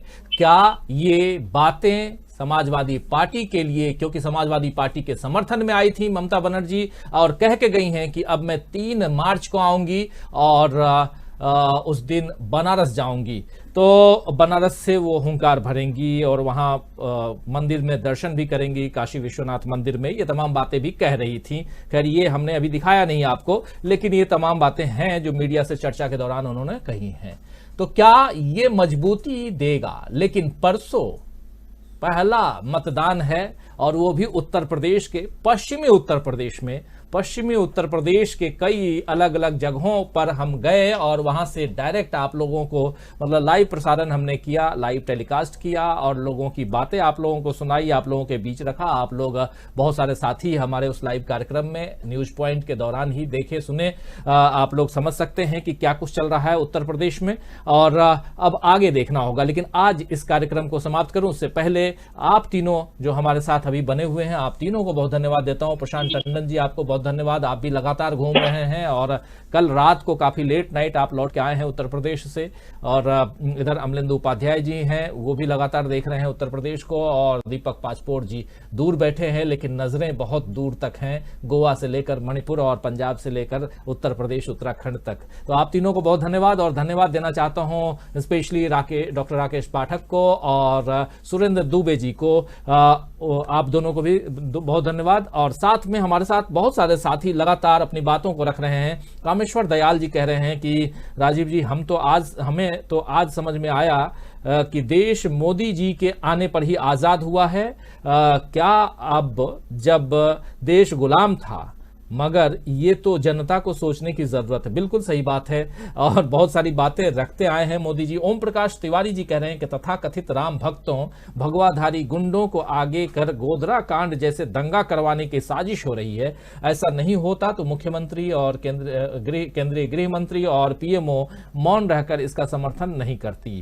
करण सिंगला भी हैं, कांग्रेस पार्टी जिंदाबाद लिख रहे हैं। अब्दुल हामिद भी हमारे साथ बने हुए हैं। मोहम्मद शरीफ लिख रहे हैं कि मस्जिद की मीनारें बोले मंदिर के कंगूरे से, आओ मिलकर देश बचाएं मजहब के लंगूरों से। मोहम्मद शरीफ फैजाबादी लिख रहे हैं। इश्तियाक आलम भी हैं, दीदी ममता बनर्जी की सन है, हम सब की जान है, टीएमसी जिंदाबाद लिख रहे हैं। जावेद इकबाल जी लिख रहे हैं कि एबी अब एसपी को और भी सपोर्ट मिलेगा, इससे एसपी को और भी फायदा हो सकता है, जावेद भाई लिख रहे हैं। और घनश्याम शर्मा जी पशुहारी बलिया से हमारे साथ जुड़ते हैं, लिख रहे हैं अब तो हद हो गई राजीव भाई, इतनी थेथरई संसद में एक प्रधानमंत्री की भाषा शैली इतना नीचता जहरीला भरी कैसे हो सकती है? क्या इस विषय को सर्वोच्च न्यायालय संज्ञान में ले सकता है? घनश्याम शर्मा जी, सर्वोच्च न्यायालय संज्ञान में बिल्कुल नहीं लेगा जब तक कि सर्वोच्च न्यायालय कोई पहुंचेगा नहीं। और उसके बाद भी देश के प्रधानमंत्री का मामला है, उनका भाषण है और ये पहला भाषण नहीं, पिछले 7 साल में कई भाषण प्रधानमंत्री नरेंद्र मोदी संसद में दे चुके हैं और क्या क्या अनाप शनाप बातें वहां से नहीं की हैं ये पूरी दुनिया ने देखा है। इसलिए जब पहले कुछ नहीं हुआ तो अब क्या होगा ये आप अच्छी तरह से जानते हैं। और जैनुल अंसारी हैं जो कह रहे हैं मोदी जी कांग्रेस ना होती तो क्या होता, मोदी जी आप ना होते तो दीदी ना कहते माफी मांगो दीदी ये नहीं कहती अगर आप नहीं होते कि माफी मांगो। विमलेश सिंह भी हैं, जय अखिलेश भैया लिख रहे हैं। अहमद साफी हैं जो कह रहे हैं राजीव जी भाजपा कहती है कि 70 साल में क्या किया, लेकिन 7 सालों में भाजपा ने बेचने के सिवा क्या किया, सब कुछ बेच दिया, एक मौका और दे दो जनता को भी बेच देंगे, ये कहना है अहमद सफी का। और मिराज अंसारी भी हमारे साथ साइकिल दिखा रहे हैं। और सुकुमार बनर्जी हैं जो कह रहे हैं today Mamata Banerjee has set the goal post for UP voters. बिल्कुल सही कह रहे हैं आप, गोल पोस्ट उन्होंने सेट कर दिया है, बॉल भी फेंक दी है उन्होंने ममता बनर्जी ने जनता के बीच कि अब लोग खेलो, किधर करना है गोल आपको। और सतीश यादव लिख रहे सर आप बहुत ही बढ़िया न्यूज बताते हो, थैंक्स सर। आपको भी बहुत धन्यवाद सतीश यादव जी कि आप देखते हैं। विमलेश सिंह जी हैं, जय अखिलेश लिख रहे हैं, मिराज अंसारी लगातार बने हुए हैं। मोहम्मद रब्बानी है जो कह रहे हैं जिस कॉलेज में सब एक फ्रेंड की तरह रहे थे उसको आज बीजेपी डिजिटल अलोन तो नंबर ना दिया। मैं थोड़ा नहीं पढ़ पा रहा हूं मोहम्मद रब्बानी जी आपके पूरे उसको कमेंट को, लेकिन विमलेश सिंह भी लगातार बने हुए हैं। और साथ में हरिओम जी कह रहे हैं क्या ये रिपीट प्रोग्राम चल रहा है राजीव जी? बिल्कुल नहीं, ये रिपीट प्रोग्राम नहीं चल रहा है, ये वही लाइव प्रोग्राम चल रहा है, रिपीट नहीं हूं। हरिओम जी आपके साथ हूं, अभी आप कमेंट लिख रहे हैं। और देवेंद्र चटर्जी हैं जो कह रहे हैं कि दीदी को देखे बीजेपी का हाथ पैर बीजेपी दीदी को देखकर बीजेपी का हाथ पैर फूल रहा है, ये कह रहे हैं देवेंद्र चटर्जी जी। और रविंद्र कुमार लिख रहे हैं राकेश पाठक जी मोदी की शैली से बेहद नाराज नजर आए, मैं दिल से उनका समर्थन करता हूं। राकेश पाठक जी का समर्थन कर रहे हैं। देवेंद्र चटर्जी लिख रहे हैं I love dB live, good night, दीदी को देखते बीजेपी के हाथ पैर फूल रहा है। फिर मोहम्मद शरीफ भी हमारे साथ जो लिख रहे हैं कि बीजेपी वालों ने कभी इतिहास की पढ़ाई नहीं की है, ये हिंदू मुस्लिम के अलावा कुछ और जानते ही नहीं है, इसीलिए उनको कुछ पता नहीं है कि कांग्रेस ने क्या किया। मोहम्मद शरीफ फैजाबादी लिख रहे हैं। मदीना का मुसाफिर हैं कह रहे हैं बहुत अच्छा, बहुत धन्यवाद, गुड नाइट, शुभ रात्रि, अल्लाह हाफिज, आपको भी खुदा हाफिज, अल्लाह हाफिज। और साथ में विमलेश सिंह, मोहम्मद आसिफ, चाहे मोहम्मद आसिफ लिख रहे हैं चाहे जीते कोई और लेकिन भाजपा नहीं चलना चाहिए। और ऐसे ही अब्दुल कयूम हैं, विमलेश हैं, अमित गगोरकर हैं, गुड नाइट लिख रहे हैं। और शमरूल शेख हैं राजीव जी देश बचाना है तो कांग्रेस को लाना है लिख रहे हैं। मिराज अंसारी भी हैं। तो दोस्तों अब इस कार्यक्रम को क्या आप लोग इजाजत देंगे समाप्त करूं, और इसलिए कि कल फिर शाम 7 बजे फिर आप लोगों के बीच हाजिर होऊंगा। और हरिओम लिख रहे हैं कि बहुत दुखद है ये भाषण, सिर्फ कंडेम करो राजीव जी। बिल्कुल इनके भाषण की बात कर रहे हैं, खासकर प्रधानमंत्री नरेंद्र मोदी की भाषण के। लेकिन विमलेश लिख रहे हैं भाजपा भगाओ देश बचाओ। और शेयर मार्केट किंग लिख रहे हैं योगी अगेन। अफरोज आलम लिख रहे हैं कि राजीव जी राहुल गांधी का संसद में दिया भाषण हर बुद्धिजीवी ने पसंद किया, जो तंगदिल मोदी से बर्दाश्त नहीं हुआ। और मोदी ने कुंठा में अपने भाषण में अमर्यादित भाषा का इस्तेमाल किया है। बिल्कुल सही कह रहे हैं अफरोज आलम जी, बिल्कुल सही बात आप लिख रहे हैं, ऐसी बातें। ओम प्रकाश जी कह रहे हैं बीजेपी वास्तव में देश के लिए खतरा है और जैसा माहौल बनाया जा रहा है उसे देखकर यही लगता है कि गोधरा कांड की पुनरावृत्ति की तैयारी है। ऐसे ही चौधरी साहब हैं हमारे साथ में, खसरुजमान चौधरी गुड एनालिसिस लिख रहे हैं। मोहम्मद यूसुफ भी हैं, शेयर मार्केट किंग भी हैं। और राजभर राज भी हैं, देश बचाना है बीजेपी भगाओ, मोहम्मद यूसुफ हैं। AIMIM लिख रहे हैं। तो दोस्तों अब आज इस कार्यक्रम को समाप्त करने की इजाजत चाहूंगा। कल शाम 7 बजे फिर हाजिर होऊंगा कुछ खबरों के साथ, कुछ दोस्तों के साथ, और तमाम दोस्तों के साथ भी। अब मुझे दीजिए इजाजत और आप जुड़े रहिए हमारे दूसरे कार्यक्रमों के साथ। नमस्कार, गुड नाइट, शुभ रात्रि, शब बखैर।